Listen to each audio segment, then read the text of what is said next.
Good afternoon, class. Yesterday already taught you about the definition, types, causes and clinical symptoms of cataract, and today we'll continue from the investigation of cataract. So firstly we will take the history of the patient regarding any type of previous history of eye disease, eye trauma, eye surgery, inflammation of eye, and that we will perform the examination. In the physical examination we will perform the optic nerve examination.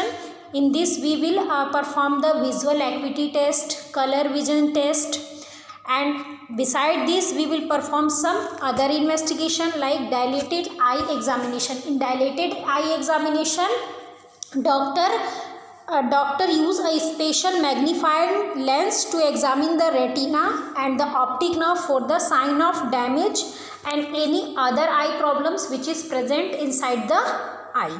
And after this examination your close-up vision may be remain blurred for several hours, because in this doctor use mydretics which is used to dilate the pupils for the examination.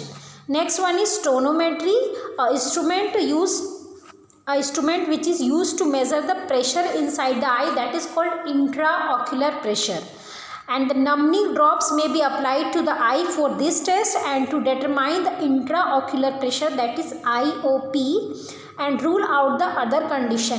तो tonometry में क्या है, ये एक special instrument है जिसमें हम eyes की इंट्राओक्यूलर जो प्रेशर है उसको मेज़र करते हैं. अगर इंट्राओक्यूलर प्रेशर ज़्यादा है that cause damage of optic nerve and also cause some other injuries too. Next one is direct and indirect ophthalmoscope. Direct and indirect ophthalmoscope to rule out the any retinal damage, any retinal detachment or any trauma or injury to the retina. Next one is perimetry. It is used to determine the scope of visual field. So scope of visual field, that is peripheral vision, central vision and tunnel vision. सबसे पहले हमको patient का visual field देखना है. Visual field में हम check करते हैं कि पेशेंट का विजुअल फील्ड कैसा है. Next one is medical management. So there is no medical management for the cataracts all through use of vitamin C, E, beta carotene. It is being investigation. अभी भी इसमें investigation चल रहा है कि कुछ इसका मेडिकल मैनेजमेंट है या नहीं जिससे कि हम कैटरेक्ट को ट्रीट कर सकते हैं. So overall there is no medical treatment. And the glasses, contact lens और बाईफोकल का मतलब होता है जिसमें कि दोनों पोर्शन हो, नियर विज़न के लिए भी और फार विज़न के लिए भी. So this is the bifocal lens. और मैग्नीफाइंग लेंस में improve the vision and sometime mydriatics can also use short them but glare is increased. जैसे कि अभी मैंने बताया माइड्रेटिक्स हम यूज़ करते हैं टू डायलेट द प्यूपिल्स, लेकिन क्या होता है इसकी वजह से कुछ देर के लिए हमको ब्लर फील होता है, मतलब जो विज़न है हमारा ब्लर हो जाता है. और अगर हम माइड्रेटिक्स ज़्यादा यूज़ करेंगे so it improve the glare. Next, surgical management for the cataract. The most important management, that is surgical correction. So first one is small incision cataract surgery. It involves making an incision in the side of cornea. इसमें हम क्या करते हैं, cornea का जो as side है उसमें हम इंसिजन करते हैं. The clear outer covering of the eye and insert a tiny probe into the eye. और आई में हम एक टीनी प्रोब, एक वायर जैसा हम बोल सकते हैं, वो इंसर्ट करते हैं. And it produce a ultrasound wave that soften and break up the lens so it can be suctioned out. And this procedure is called phacoemulsification. तो ये जो प्रोसीजर है इसको हम फेको एमल्सिफिकेशन कहते हैं. इसमें हम क्या करते हैं, कॉर्निया के जो साइड्स हैं उसमें हम इंसिजन करते हैं. इंसिजन करने के बाद उसमें हम एक टीनी प्रोब इंसर्ट करते हैं. वो प्रोब क्या करता है, अल्ट्रासाउंड वेव प्रोड्यूस करता है और क्या करता है, that soften and break the lens, और वो लेंस को ब्रेक करता है. So it can be suctioned out, जिसके बाद हम उसको सक्सेंड आउट कर सकते हैं. Next one is extracapsular surgery. Extracapsular surgery it requires a somewhat larger incision in the cornea. अगर हम फेको इमल्सिफिकेशन से अगर हम कंपेयर करते हैं तो as compare to phacoemulsification extra capsular जो सर्जरीज होती हैं उनमें जो इंसिजन किया जाता है कॉर्निया में वो थोड़ा सा उसका साइज़ बड़ा होता है। So in this large incision in the cornea so that the lens core can be removed in one piece. तो इसमें क्या होता है, लेंस के जो कोर्स हैं हमको वह सिंगल कट में हम उसको रिमूव कर सकते हैं। The natural lens is replaced, और उसकी जगह पे क्या नेचुरल लेंस जो है उसको रिप्लेस किया कर दिया जाता है by a clear plastic lens that is called intraocular lens. और इसमें हम क्या करते हैं, जो नेचुरल लेंस जो कि क्या हो गया है, जिसमें ओपेसिटी हो गई यानी कि क्लाउडीनेस हो गया, उसको हम रिमूव करके उसकी जगह हम आर्टिफिशियल लेंस लगा देते हैं। When implanting an intraocular lens is not possible because of the other eye problems, contact lens and in some other cases eye glass may be an option for the vision correction. ऐसे patient जिनमें कि already patient को किसी तरह का और भी other I disease है और उनमें एक्स्ट्रा कैप्सुलर सर्जरी परफॉर्म करना पॉसिबल नहीं है, यानी कि हम उनमें आर्टिफिशियल लेंस को रिप्लेस नहीं कर सकते, तो वहाँ पे हमारे पास दो ऑप्शंस होते हैं। फर्स्ट क्या है, हम कॉन्टैक्ट लेंस यूज़ कर सकते हैं, दूसरी चीज़ है हम आई ग्लासेस यूज़ कर सकते हैं। So this is the extra capsular surgery. Extracapsular surgery के अलावा एक और सर्जरी है यहाँ पे, इंट्रा कैप्सुलर कैटरेक्ट एक्सट्रैक्शन। तो हम यहाँ पे देखेंगे extracapsular surgery in this to extracapsular cataract extraction it involve the removal of the lens while the elastic lens capsule is left partially intact to allow the implantation of intraocular lens. So there are two types. First one is conventional ECCE. ECCE, that is intracapsular cataract extraction and phacoemulsification. तो सबसे पहले हमको ये चीज़ clear रखना है, सबसे पहले इसमें क्या है, एक्स्ट्रा कैप्सुलर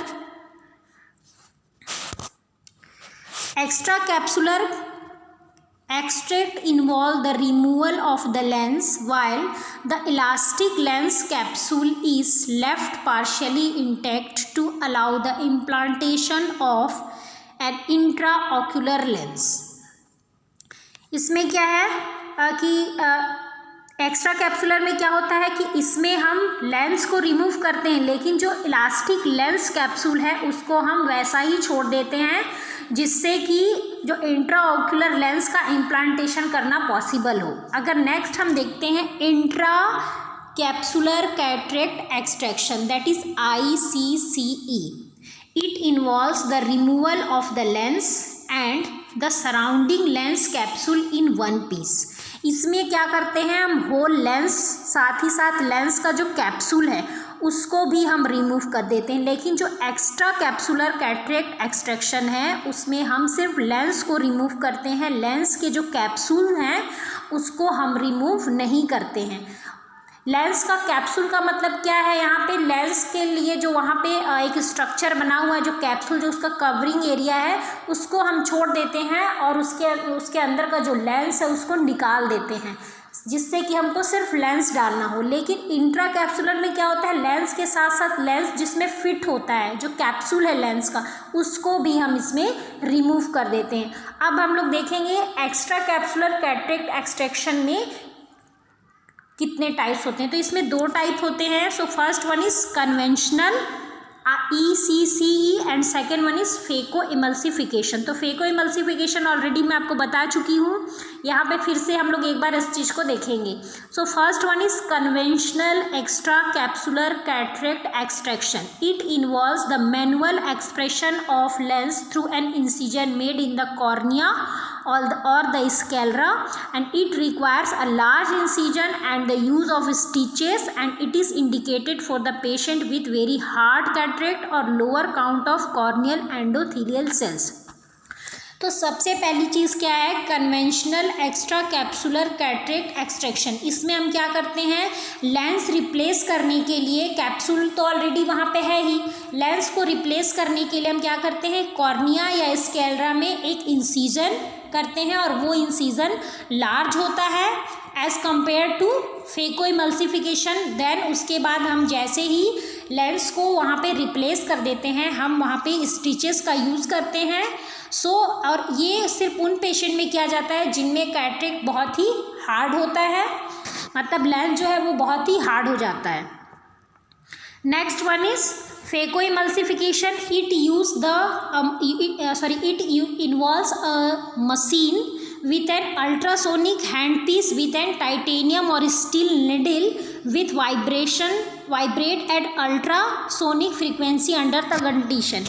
इसमें हम क्या करते हैं, फेको इमल्सिफिकेशन में एक मशीन यूज़ करते हैं, साथ ही साथ उसके साथ एक प्रॉब रहेगा विद द टाइटेनियम और स्टील नीडल, जो कि अल्ट्रासाउंड क्या करता है, अल्ट्रासाउंड वेव्स को प्रोड्यूस करता है। और वो क्या करता है, that produce which vibrates at ultrasonic frequency under the continuous irrigation to sculpt, chop and emulsify the cataract, है ना। तो यहाँ पे ओवरऑल जैसे फेको इमल्सिफिकेशन में हमने क्या देखा कि ये क्या करता है, लेंस को ब्रेकआउट या सॉफ्ट करने के लिए यूज़ किया जाता है।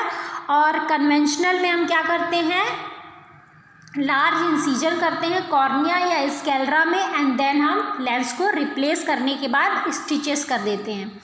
इंट्रा कैप्सुलर में मैंने आपको बताया कि इसमें लेंस और लेंस के साथ जो कैप्सूल है, यानी लेंस जिसमें फिट होता है, दोनों चीज़ें हम रिमूव कर देते हैं, and the lens is then replaced with an artificial plastic lens of appropriate power which remains permanently in the I.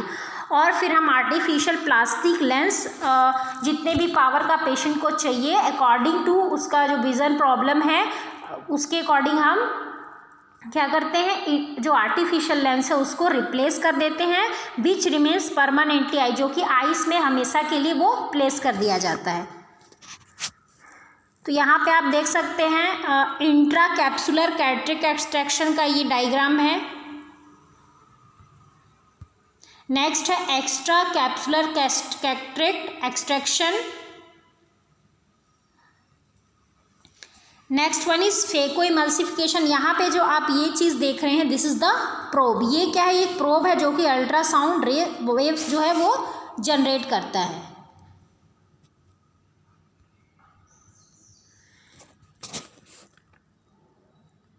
Next one is lens replacement.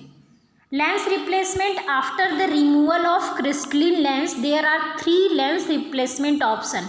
अभी मैंने आपको बताया कि जो एक्स्ट्रा कैप्सुलर जो एक्सट्रैक्शन सर्जरी होती है और इंट्रा कैप्सुलर एक्सट्रैक्शन सर्जरी होती है, एक्सट्रैक्ट करना मतलब होता है बाहर निकालना किसी चीज़ को।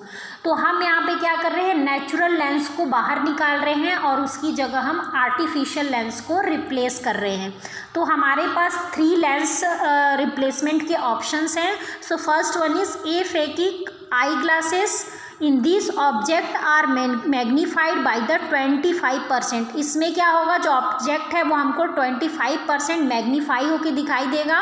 Creating distortion, peripheral vision is also limited, and binocular vision that is the ability of both eye to focus on one object and fuse the 2 images into one. So this is the aphakic eye glasses, यानी कि इसमें जो भी हमको object है वो 25% magnify करके हमको दिखाई देगा। Next one is contact lens. Contact lens which provide patient with almost normal vision. Contact lens अब का जो ऑप्शन है उसमें पेशेंट को नॉर्मल विजन ही मिलेगा। Next one is intraocular lens. In this, insertion of intraocular lens during the cataract surgery is the usual approach to lens replacement. तो ये 3 आपके पास ऑप्शन है for the lens replacement. Next one is post operative care. इसका मैंने आपको एक video भी share किया था कि आई सर्जरीज के बाद क्या क्या पोस्ट ऑपरेटिव केयर है जो कि हमको करना है as a nursing personal. The post-operative recovery period is usually short, and the patient is usually ambulatory on the day of the surgery, but patient is advised to move cautiously and avoid the straining or heavy lifting for about 1 month, and the eye is usually patched on the day of surgery, and at night using an eye shield is often suggested for the several days after the surgery. तो इसमें क्या है, जो भी pre post operative जो phase होता है usually short होता है और इसमें हम पेशेंट को किसी भी तरह का हैवी जो लिफ्टिंग है या फिर बहुत जो स्ट्रेनिंग है उसको अवॉइड करने के लिए बोलना है। साथ ही साथ हम उसमें आई पैच लगा देते हैं and eye shield also provided to the patient for the several days के लिए आफ्टर द सर्जरी। मोस्टली क्या है, कुछ दिन के सर्जरी के बाद कुछ दिन के लिए हम पेशेंट को एडवाइस करते हैं कि आपको जो आई शील्ड और जो पैचेस जो है वो आपको यूज़ करना है। आई पैचेस तो सर्जरी के बाद लगा दिया जाता है on the day of surgery and eye shield use कर सकते हैं at the night time. Next one is complication. So first, immediate pre-operative complication. Immediate pre-operative complication, that is retrobulbar hemorrhage. Second one is intraoperative, that is rupture of posterior capsule during cataract surgery. जो posterior capsule है वो क्या हो सकता है, rupture हो सकता है। नेक्स्ट वन इज सुप्राकोरोइडल हैमरेज, जो कोरोइड्स जो है वहाँ पे हैमरेज हो सकती है, ब्लीडिंग हो सकती है। Next one is early post operative, in this the acute bacterial endophthalmitis, ये बैक्टीरियल इन्फेक्शन हो सकता है as a complication of cataract and cataract surgery. Then late post operative complication like suture related problems हो सकते हैं अगर अच्छे से स्टिचेस नहीं हुए हैं। Malposition of intraocular lens, lens अच्छे से रिप्लेस नहीं हुआ है, अच्छे से प्लेसमेंट नहीं हुआ है आर्टिफिशियल लेंस का। Chronic endophthalmitis and opacification of the posterior capsule. So complication में हमने एक पॉइंट देखा, retrobulbar haemorrhage. It is an ocular emergency which result from the arterial bleeding in the orbital cavity behind the eye. इसमें क्या होने लगता है, जो ऑर्बिटल कैविटी है उसमें ब्लीडिंग होना शुरू हो जाता है because the orbit is a relatively fixed space and increasing volume will increase the orbital and intraocular pressure that result in compression of the other orbital structure and the ischaemia of the eyeball and optic nerves. Normally क्या होता है, orbit जो है वो fix space में रहता है, लेकिन जब हम यहाँ पे क्या कर रहे हैं, कैटरेक्ट सर्जरी कर रहे हैं, इंक्रीज कर तो यहाँ पे जो वॉल्यूम है वो इंक्रीज हो गया है inside the I, that increase the orbit and intraocular pressure, जिसकी वजह से इंट्राऑक्यूलर प्रेशर इंक्रीज हो जाता है and which cause compression of the orbital structure, जिसकी वजह से ऑर्बिट के ऊपर कंप्रेशन अराइज होता है and ischaemia of the eyeball and damage of optic nerves. Next देखा था हमने complication endophthalmitis acute and chronic. So endophthalmitis, it is a purulent inflammation of the intraocular fluid that is vitreous or aqueous, usually due to infection during the eye surgery. So this is the complication of eye. Topic has completed. Next topic हम लोग पढ़ेंगे glaucoma.